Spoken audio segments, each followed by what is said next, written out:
हवेली में जरमाला की नई जिंदगी शुरू तो हो जाती है, लेकिन उसकी पहली ही रात उसे साफ बता दिया जाता है कि इस घर में उसकी सबसे बड़ी दुश्मन कोई और नहीं बल्कि ताबिश की अपनी माँ है।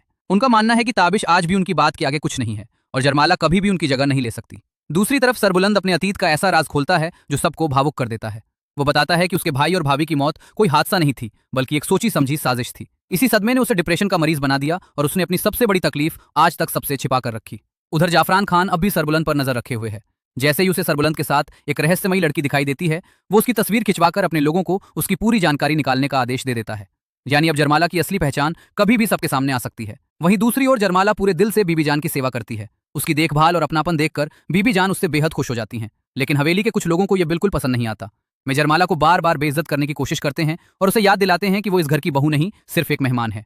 हालात तब और बिगड़ जाते हैं जब हवेली में यह अफवाह फैलने लगती है कि सरबुलंद और जरमाला के बीच सिर्फ हमदर्दी नहीं बल्कि कुछ और भी चल रहा है। यही बात बड़े भाई के मन में भी शक पैदा कर देती है और वो तय कर लेता है कि अब इस लड़की को हवेली से निकालना ही होगा। अब सबसे बड़ा सवाल यही है, क्या जरमाला की असली पहचान सबके सामने आ जाएगी? क्या सरबुलंद उसे बचा पाएगा या फिर एक नई साजिश दोनों की जिंदगी हमेशा के लिए बदल देगी?